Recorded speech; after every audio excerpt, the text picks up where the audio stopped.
Boa noite, irmãos. Boa noite. Graça e paz em nome de Jesus. Louvado seja o nome do Senhor. Vamos abrir a palavra de Deus ao livro de a carta de Pedro, 1 Pedro, capítulo 1, a partir do versículo 13, dando continuidade ao nosso culto de doutrina, ao nosso estudo sobre essa carta, como nós temos feito todas as quartas-feiras. Versículo 13 ao versículo 21 é a nossa exposição esta noite. Então, uma pequena e breve recapitulação da exposição passada, assim, rapidamente, é que Pedro, ele vem exortando os irmãos, chamando os irmãos, a atenção para uma dispersão a qual eles haviam passado devido às perseguições. Eles estavam fugindo, saindo, claro, com medo, de morrerem. Então, após o apóstolo Pedro falar na salvação e sofrimento que esses irmãos enfrentavam, e dizer que mesmo em meio à dificuldade eles precisavam ser profundamente alegres, porque na realidade ele chama eles a terem essa alegria no sofrimento. Eles convidam ele, a todo aquele povo, a realmente ficarem firmes, ficarem alegres, profundamente alegres, porque na realidade Jesus também havia passado uma dificuldade enorme, sofrimento enorme, e isso precisava animar os irmãos, porque na realidade todos aqueles que se chegam a Deus, todos aqueles que entregam as suas vidas a Deus, sem sombra de dúvida vão passar por sofrimento. Não é diferente conosco. Nós somos servos do Senhor, mas nós passamos coisas que só misericórdia de Deus, e com certeza você sabe do que eu estou falando. Você sabe disso, que todos aqueles que passam, que servem a Jesus, passam por adversidade, passam por problemas, e com aquelas pessoas a qual Pedro estava falando não era diferente. Eles estavam sendo perseguidos, eles estavam dispersos, tanto que até no começo aí da carta ele vai dizer, Pedro, apóstolo de Jesus Cristo, aos eleitos que são forasteiros da dispersão no Ponto, Galácia, Capadócia, Ásia, Bitínia, enfim, por muitos lugares, esses irmãos estavam dispersos. E nos 12 primeiros versículos do capítulo 1, Pedro lança o alicerce da nossa esperança. Pedro fala disso, e ele fala quem nós somos e o que Deus fez por nós.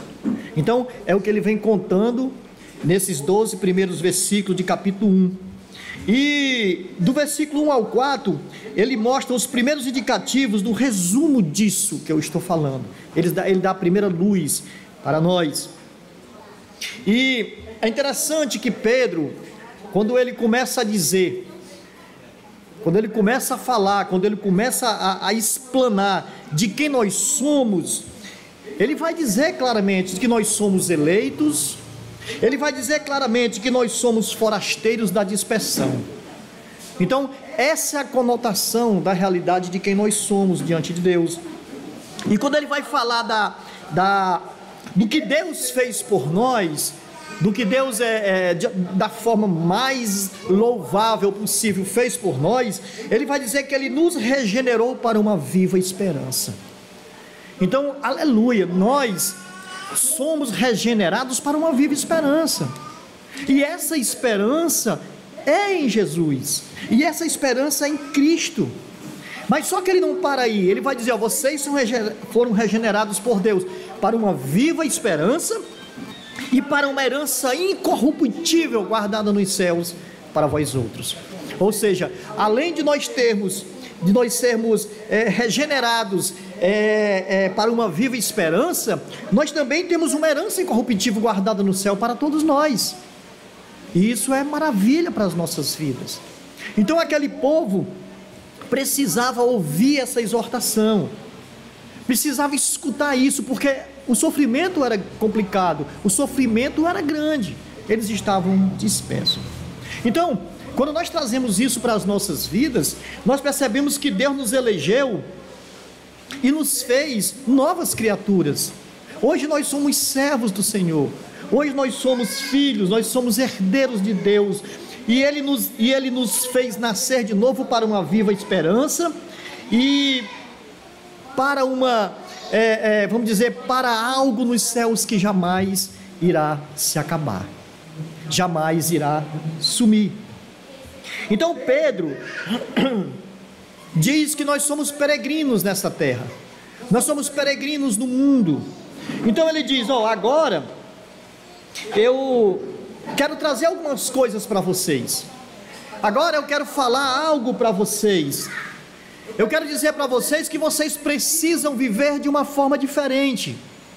Pedro vai dizer que nós somos servos e precisamos viver de modo digno de quem nós somos. Se nós somos servos, nós precisamos viver de acordo com do que nós somos. Nós somos servos de Jesus e precisamos viver como servos de Jesus. Pedro vem chamando esses irmãos a isso, e é interessante de que o que Pedro está falando aqui não é apenas para aquela audiência, é para nós, porque nós somos povos de Deus e nós precisamos viver de acordo com aquilo que nós somos. Aí Pedro vai mostrar algumas ordens que nós precisamos tirar e ver para as nossas vidas.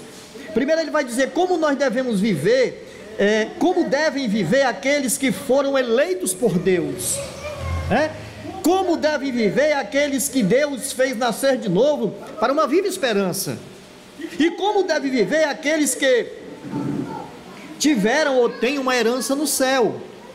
Então nós precisamos olhar para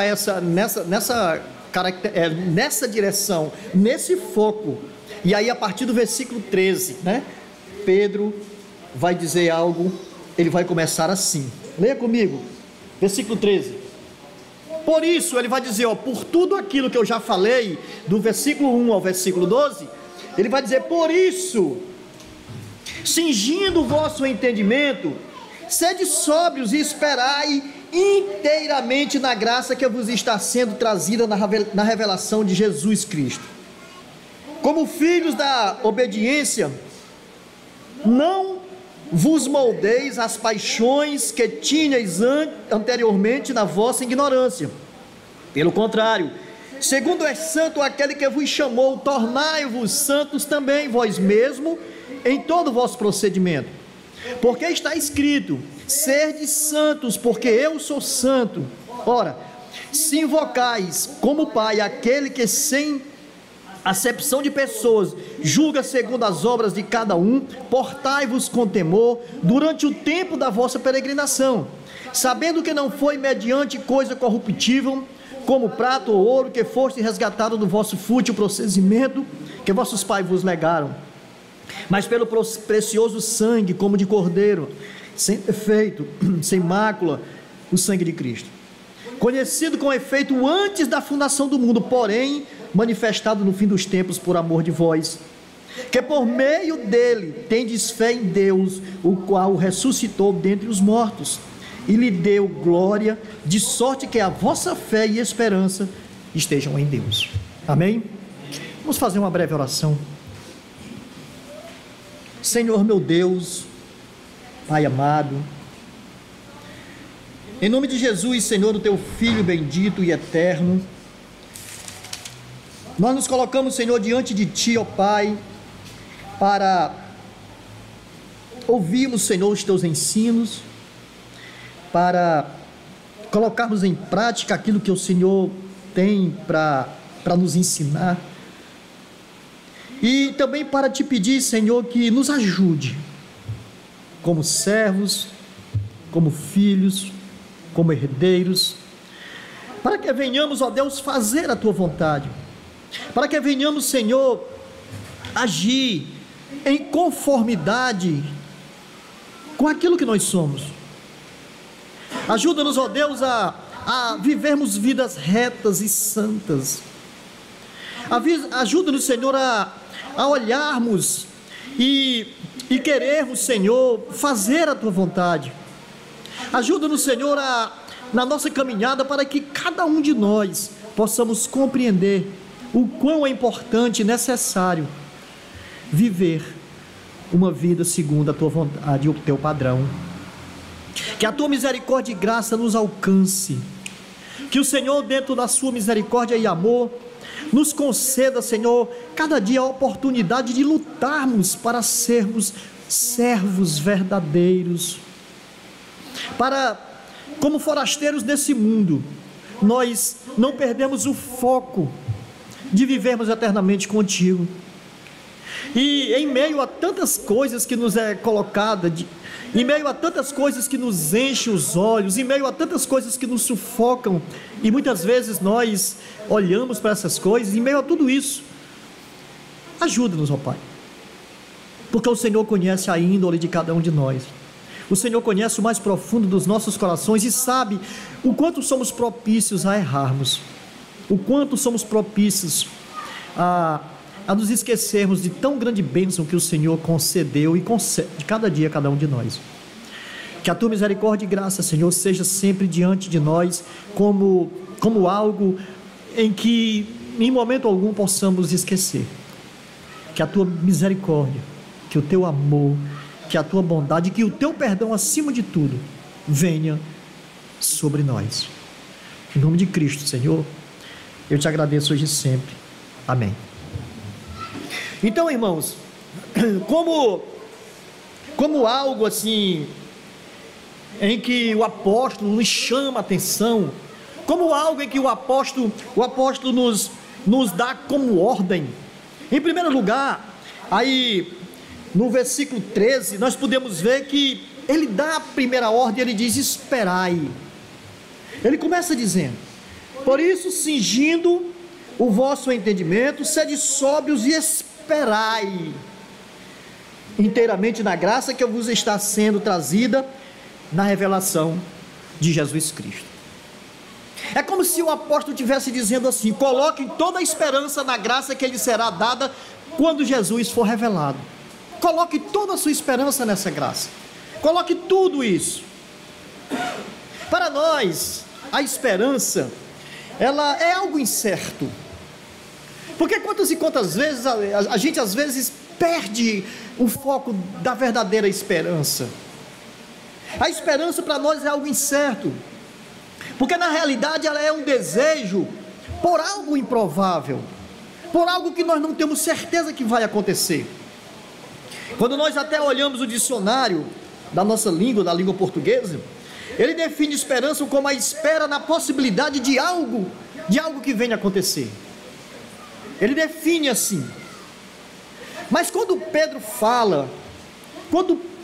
Pedro explica sobre essa esperança, e ele diz que nós devemos colocar essa esperança na graça que nos será dada quando Jesus se revelar, quando Jesus voltar, ele está falando de um fato, porque Jesus vai voltar, e nós precisamos ter a nossa esperança focada nessa volta de Jesus. Mesmo em meio a sofrimento, mesmo em meio a toda situação que nós vivemos, nós precisamos estar olhando para Cristo, porque se nós perdermos esse foco, se nós tirarmos a nossa visão de Jesus, e aí? Para onde nós iremos? Que direção, que rumo nós tomaremos? A nossa esperança precisa estar focada nele. Então Pedro aqui, ele fala de um fato, porque Jesus vai voltar. Esse fato é notório, a Bíblia nos ensina isso, nos revela isso. E por causa da maravilhosa salvação de que o apóstolo aqui, ele vem falando do versículo 13 ao versículo 12, que foi até especificado e mostrado na aula, na quarta-feira passada, que o Anderson pregou. Quando ele fala dessa maravilhosa salvação, ele vai dizer que foi para todos. Ele vai dizer que foi para todos, para os eleitos chamados. Vamos dizer, essa esperança nossa, vamos dizer, na vinda de Jesus, são para aqueles que foram chamados, são para os eleitos, são para os justificados, são exatamente para aqueles que são santificados para a obra redentora de Cristo Jesus. São para todos esses. Todos esses receberão a graça quando Jesus voltar. Então, irmãos, isso é para nós, isso é para todos nós, em meio à adversidade, o problema, a situação, porque veja bem, nós vivemos momentos complicados, nós vivemos momentos difíceis, e isso é um fato, isso é uma realidade, mas a nossa esperança precisa estar focada em Cristo, precisa ser nele. Eu preciso ter em mim a certeza de que na volta dele eu serei agraciado, todos nós seremos agraciados. E é nesse fato de que Pedro ordena que nós devemos colocar a nossa esperança nele, somente nele. A nossa esperança não pode estar focado, nem pode estar, vamos dizer de uma certa forma, colocada em alguém, colocado no meu trabalho. A minha esperança não pode estar colocada no dinheiro que eu ganho, não pode estar colocada na minha profissão. A minha esperança, ela não pode de forma nenhuma estar pautada na minha família, não. Ela precisa estar pautada e direcionada e alicerçada diretamente em Cristo Jesus. Amém? Diretamente nele. Porque quando Jesus voltar, nós receberemos a graça dele e não a ira dele. Porque é algo que nós precisamos estar muito atentos. Nós receberemos a graça e não a ira. Agora, você pode perguntar, e como nós faremos isso? Como esperar? Como ter essa graça? Ele vai responder aí: sendo sóbrios. Por isso, cingindo o vosso entendimento, sede sóbrio. É com essa sobriedade, é com essa, vamos dizer, é com essa mente preparada, é com essa certeza em Cristo, é com essa, vamos dizer, com essa vigilância que nós precisamos ter todos os dias. É isso. Essa minha esperança precisa estar viva nisso, porque nós receberemos de Jesus a graça que nós tanto sonhamos, tantos almejamos. Então aquele povo estava passando por essa dispersão, por essas dificuldades. Graças a Deus que, quando nós trazemos isso para nós, a gente não vive perseguição, pelo menos aparentemente. A gente não passa por aquilo que eles passaram, mas nós precisamos ter cuidado com dispersão. Nós precisamos ter cuidado com muitas coisas no nosso meio. Nós precisamos estar atentos, nós precisamos ser vigilantes, porque um dia nós receberemos da mão do Senhor Jesus essa graça mais que maravilhosa. Amém? Então a primeira ordem do apóstolo aqui é que nós precisamos esperar em Jesus. Nós precisamos ter essa esperança focada na revelação dele quando ele vier. Amém? Uma segunda ordem que o apóstolo aqui nos dá é que nós devemos rejeitar as paixões mundanas. Olha o versículo 14. Nós devemos esperar, né? Nós devemos esperar na graça que nos está sendo trazida na revelação de Jesus Cristo, versículo 13.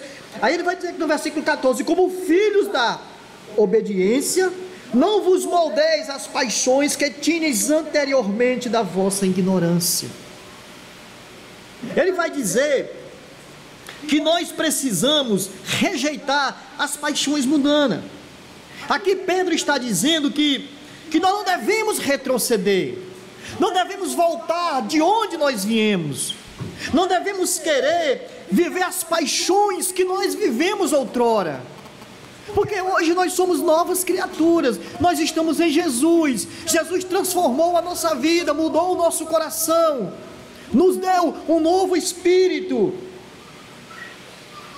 Nós éramos ignorantes, nós não conhecíamos a Deus, nós não conhecíamos a Jesus, nós não tínhamos conhecimento de nada do reino de Deus, nós não sabíamos nada, mas hoje nós não somos mais ignorantes, nós éramos, mas Deus nos regenerou para uma viva esperança. Amém? Ele nos mudou, Ele nos transformou, Ele fez isso em nós.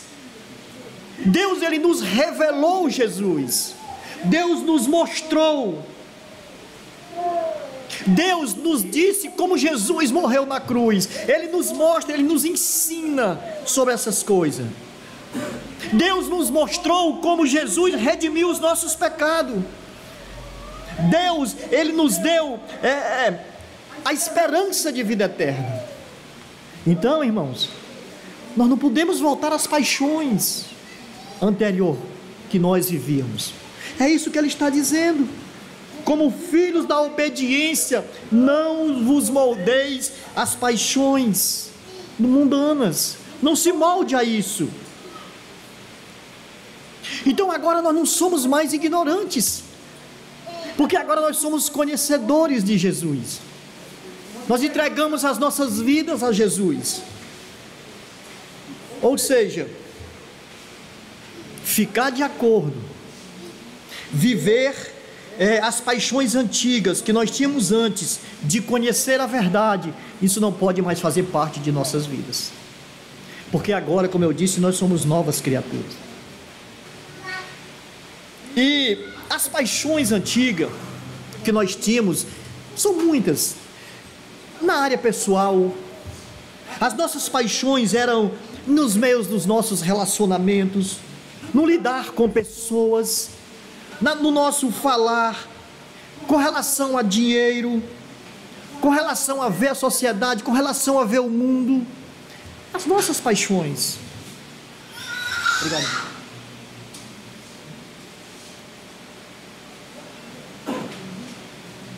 Então todos esses desejos e paixões, eles não podem mais funcionar como forma do nosso comportamento, como uma forma, porque Ele diz, não vos moldei, não tome essa forma novamente, não entre nisso que vocês estavam, não. Então, isso não pode mais ser a nossa forma, porque a nossa forma hoje é Cristo Jesus. Ele é a nossa forma. E nós não podemos mais nos moldar a essas paixões. Nós temos que rejeitar isso. Se isso bate a minha porta, eu digo não.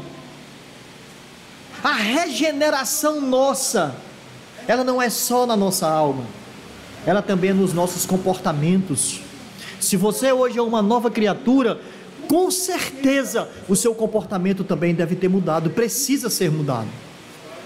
Porque se o seu comportamento não mudou, você ainda está alicerçado e agarrado às paixões mundanas.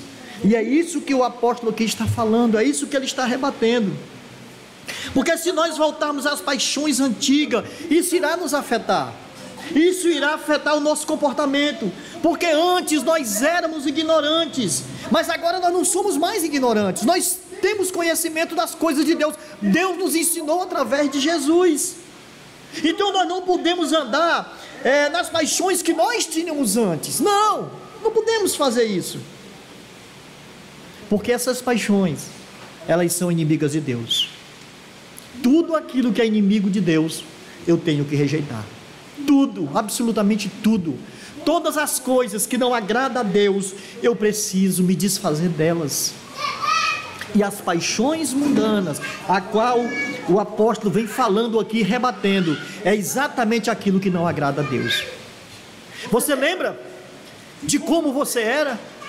Você lembra de como você agia antes da sua conversão? Você lembra que tipo de pessoa você era antes de conhecer a Jesus? É isso que o apóstolo está dizendo. Não vos moldeis às paixões antigas, antes rejeite-as. Porque sendo uma nova criatura, eu preciso viver de acordo com o que eu sou. Isso, irmãos, é algo que nós precisamos olhar. Isso é algo que nós precisamos examinar. Porque nós somos uma igreja de Jesus. Nós não podemos mais nos dar o luxo de vivendo aí de qualquer jeito. Não. A nossa vida hoje, ela tem regras. Hoje existe regra para a nossa caminhada. Jesus, ele nos ensina o caminho da verdade. E quando nós conhecemos a verdade, nós não podemos viver fora disso. As paixões mundanas, elas não podem mais fazer parte de nossas vidas. Amém? Então essa é a segunda ordem que ele nos dá aqui do versículo 14: rejeite as paixões mundanas. Em contrapartida, ele vai nos dar uma terceira ordem, que está aí no versículo 15, ele vai dizer: vivam uma vida de santidade. Versículo 15, leia comigo. Pelo contrário, ele vai continuar: segundo é santo aquele que vos chamou, tornai-vos santos também, pois ele mesmo em todo o vosso procedimento, pois vós mesmo em todo o vosso procedimento. Eu vou ler novamente. Pelo contrário, segundo é santo aquele que vos chamou, tornai-vos santos também, vós mesmo em todo o vosso procedimento. Ele está dizendo que nós precisamos ser santos em todo o nosso procedimento, em todas as nossas ações, em tudo que nós fizermos. E interessante aqui, que ser santo aqui não é ser perfeito, porque se nós fôssemos chamar de perfeito só quem de santo, só aqueles que fossem perfeitos, nós não iríamos chamar ninguém, não é verdade? Não iríamos, porque só tem um que é perfeito: Cristo Jesus.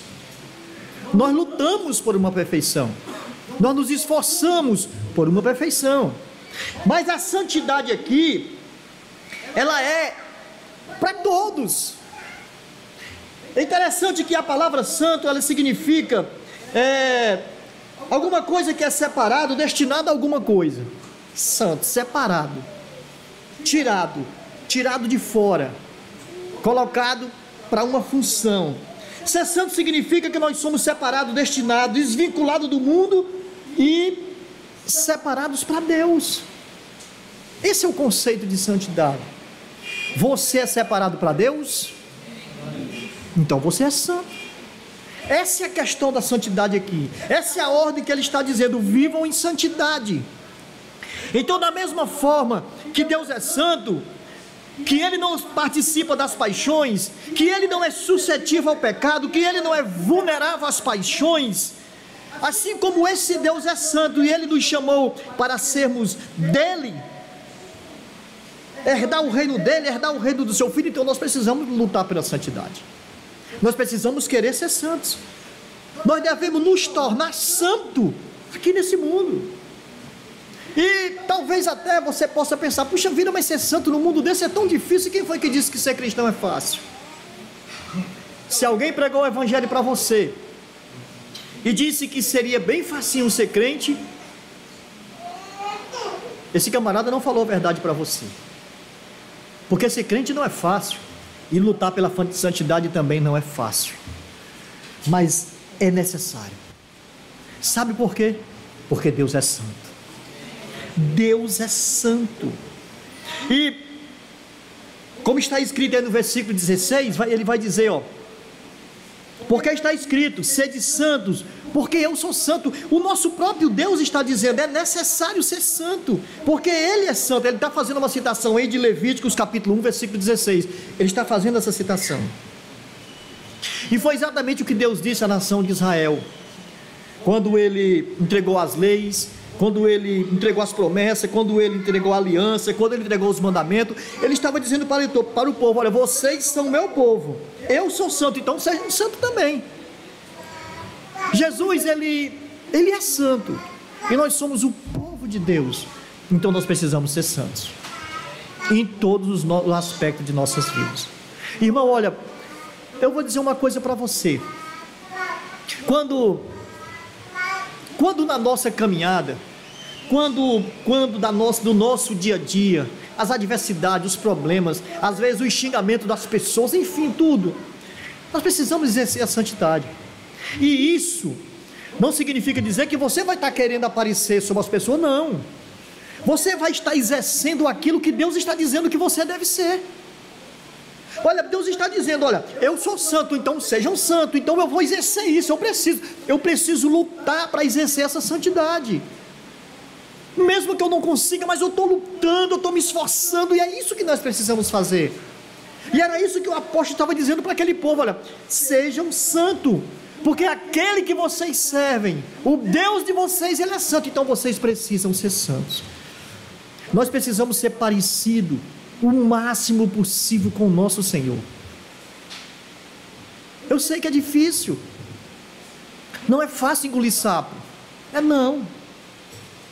É, Luciana? Engolir sapo?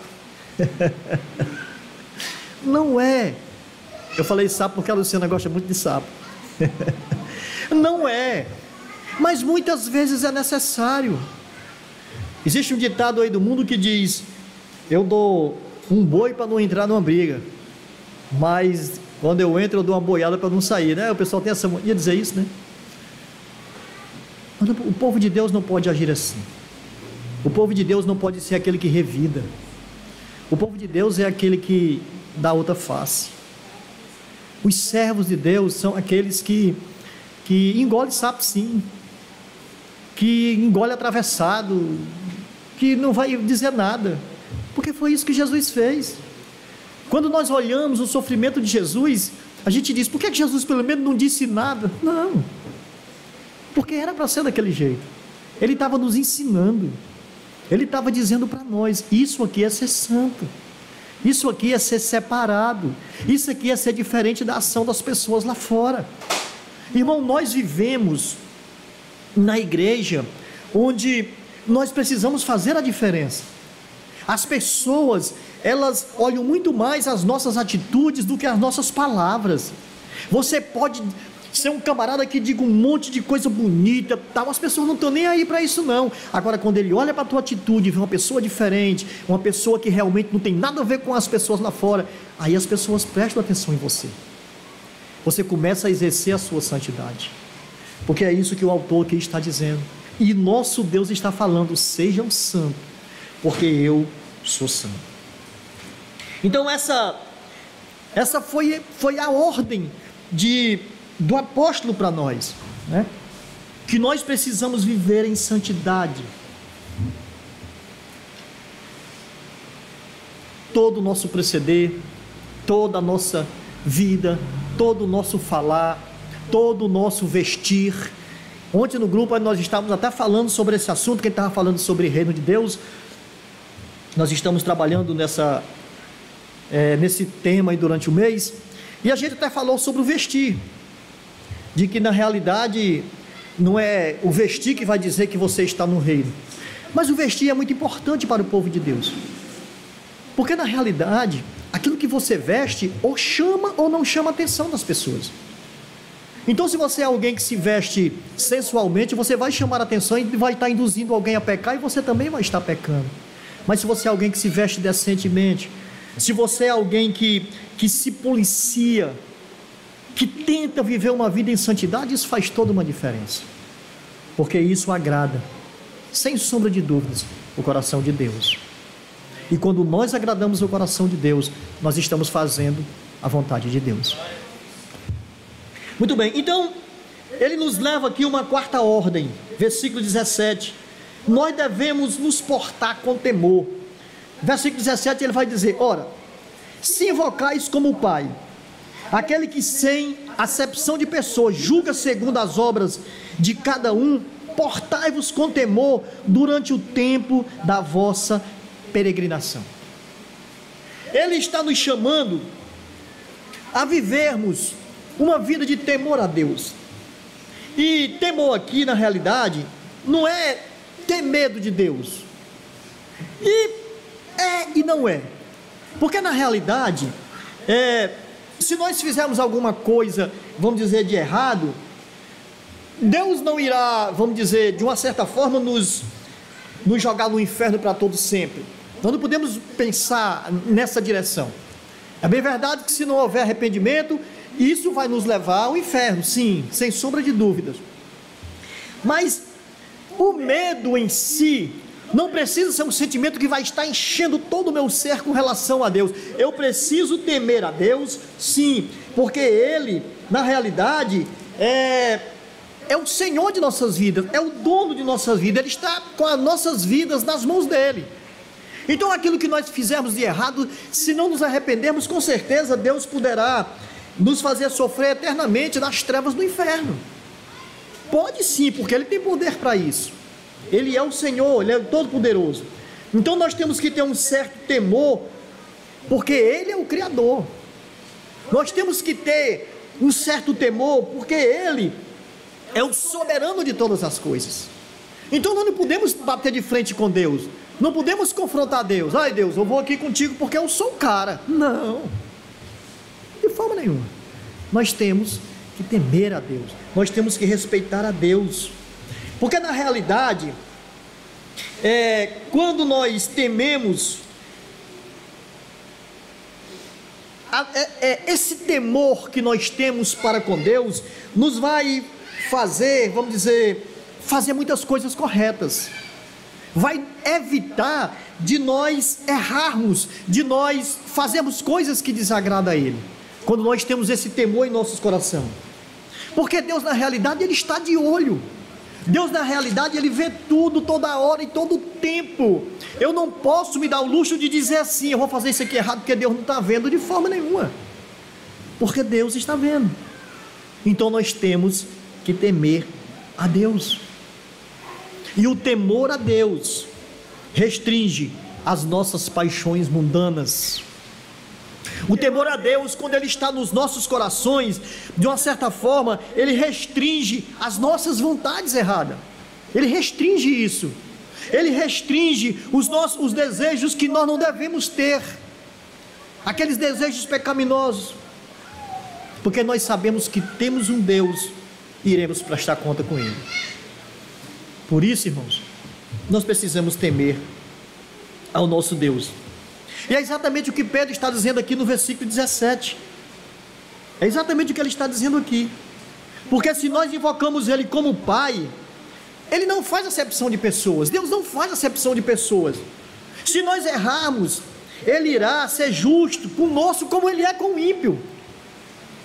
Não é porque nós somos herdeiros, não é porque Ele nos regenerou para uma viva esperança que nós devemos viver. Agora está tudo bem, eu já sou regenerado para uma viva esperança, então vou fazer o que der na telha, vou fazer tudo errado, porque na realidade eu sou filho de Deus, eu sou herdeiro do reino de Deus, então está tudo bem, não tem problema eu fazer nada errado. Não, Deus é justo, por mais que nós sejamos servos, Deus é justo, e Ele vai nos tratar como ímpio, se nós vivermos e agirmos como ímpio. Se eu fizer errado, Deus vai me corrigir do mesmo jeito que Ele corrige o camarada que não é crente, sem sombra de dúvida, por causa da justiça dEle, porque Ele é justo. Então eu preciso temer a Deus, eu preciso reconhecer que o que Deus fez por mim, o que Ele fez pela minha vida, e em meio a isso, reconhecendo, eu preciso respeitá-lo, porque o que Deus fez foi algo sobrenatural. Quando Deus nos resgatou do inferno, da perdição, quando Ele nos tirou do caminho da morte, quando Ele nos transportou para o reino do Filho do seu amor, foi algo em que eu não merecia, nós não merecíamos, de forma nenhuma, mas Ele fez algo maravilhoso aqui. Então eu preciso, em meio a isso, temê-lo, respeitá-lo, por aquilo que Ele fez, pela graça redentora, pela graça abundante. Porque se isso não estiver em sintonia no meu coração, meu irmão, pelo amor de Deus, nós estamos no canto errado.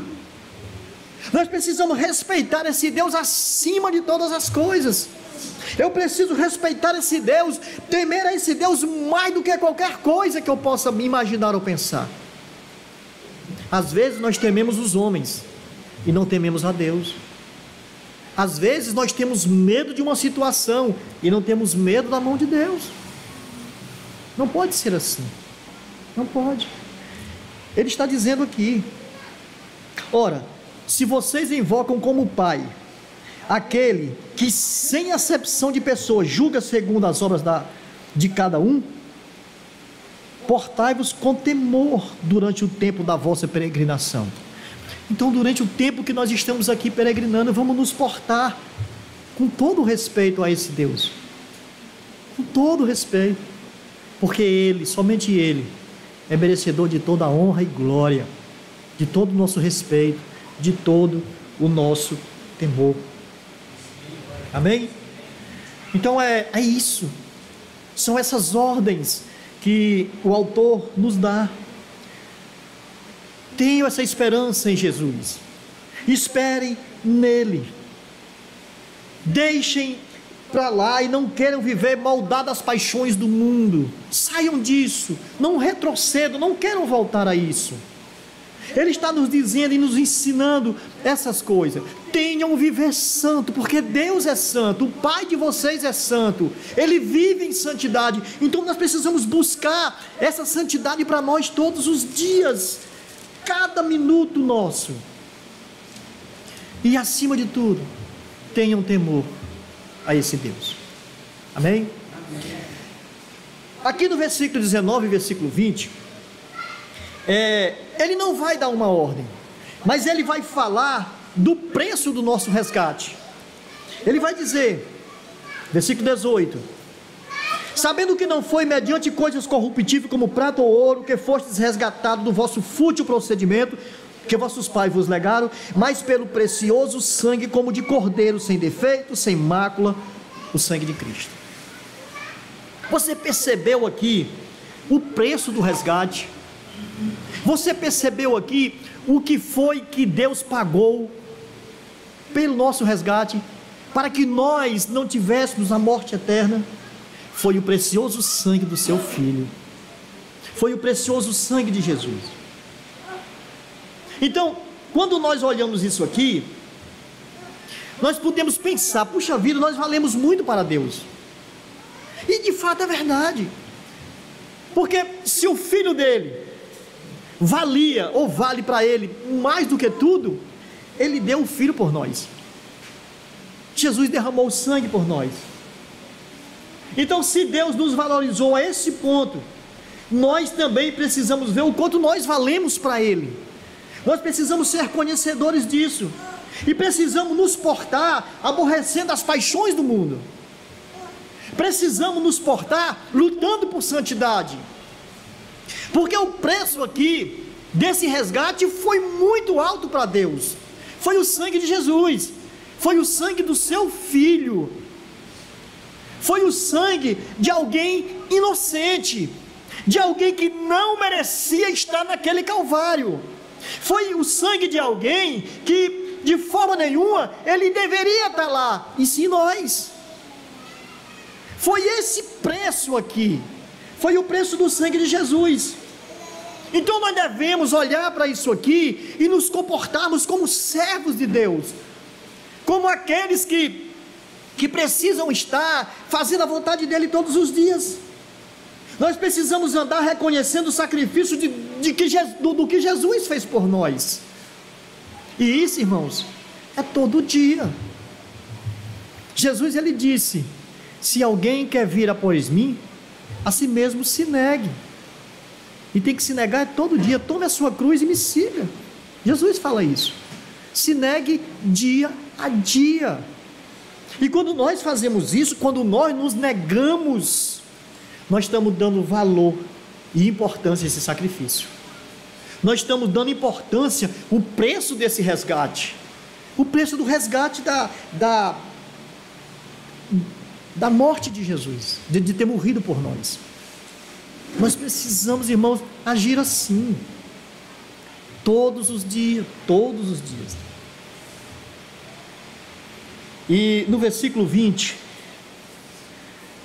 depois que Pedro fala desse precioso sangue, né, de Jesus, quando ele fala do preço desse resgate, ele vai dizer que Jesus era conhecido com efeito antes da fundação do mundo, porém manifestado no fim dos tempos por amor de vós. É interessante que desde muito antes, desde muito cedo, Deus já havia traçado um plano para que seu Filho viesse e morresse por nós. E agora o tempo se fez presente, e chegou a hora, e Jesus morre por nós, morre por cada um de nós, e é algo que nós precisamos nos lembrar. Uma coisa que acontece muito, e acontece muito e eu tenho quase certeza que com todos nós, é que nos domingos, no momento de participarmos da ceia, às vezes a gente não traz isso à memória, às vezes a gente não para meditar sobre isso, e a gente tem aquele momento como se fosse uma pausa no culto, em que nós podemos conversar, em que nós podemos ali tomar uma água, em que nós podemos ir ao banheiro, e a gente não se concentra naquele memorial. Irmão, isso aqui é tão importante, isso aqui é tão necessário, porque isso aqui, eu vou estar dizendo para Deus o quanto eu me importo com aquilo que Ele fez. Quando eu medito nisso aqui, quando eu penso nisso aqui, eu estou focando em Cristo e estou vendo o quanto foi importante o resgate, o preço desse resgate. Cada minuto que eu faço isso, eu preciso estar em sintonia com Deus. Então, ele era conhecido desde antes da fundação. Versículo 21, ele vai dizer que por meio dele, Jesus, tendes fé em Deus, o qual ressuscitou dentre os mortos e lhe deu glória, de sorte que a vossa fé e esperança estejam em Deus. Então, por meio de Jesus, somente por meio dele, nós precisamos ter fé em Deus. Porque, olha, é muito difícil você acreditar em alguém que você não viu. É muito difícil você acreditar que tudo isso aqui que nós lemos na Bíblia todos os dias é verdade. Sabe por quê? Porque você não viu, você não esteve lá. Mas quando Deus coloca isso nos nossos corações, quando nós temos esse temor, quando nós lutamos para nos aproximar e compreendemos essa verdade de Deus, nós acreditamos por fé. Porque fé é a certeza de coisas que se esperam e a convicção de fatos que se não veem. Eu não vi, mas eu acredito, porque eu sei que Deus é poderoso.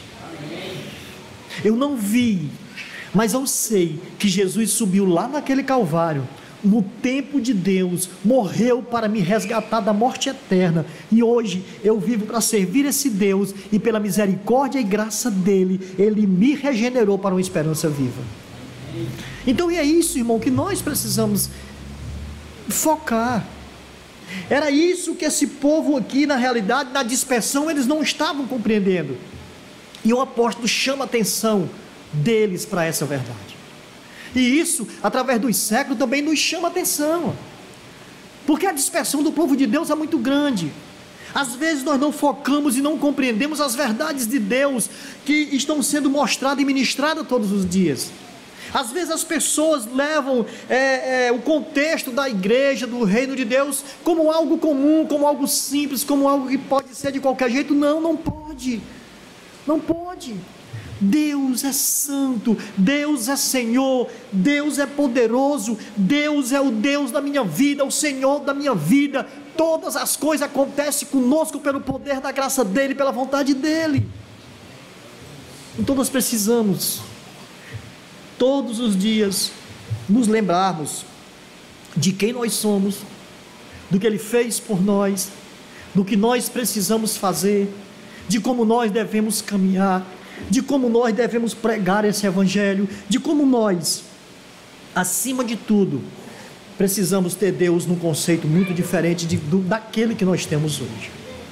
Então, irmãos, que Deus abençoe a sua vida, que a graça dele venha sobre você, e que você não esqueça de forma nenhuma de todos esses contextos que Deus aqui tem nos mostrado, porque a graça dele é algo magnífico. A graça dele é tão magnífica que às vezes fica difícil de nós falarmos das coisas, das maravilhas que ele derrama em nossas vidas. Mas, pela graça dele, eu espero que você compreenda os desígnios de Deus. Tente viver em santidade. Tente, acima de tudo, ter o temor desse Deus no seu coração. Tente, acima de tudo, se livrar das paixões mundanas, aquelas coisas que tiram você da presença de Deus, aquelas coisas que enchem a sua vida. Deixa de lado, vai deixando, porque o Espírito Santo de Deus vai encher o seu coração. Nós precisamos crer nisso, e precisamos também cingir os nossos corações para a verdade de Deus.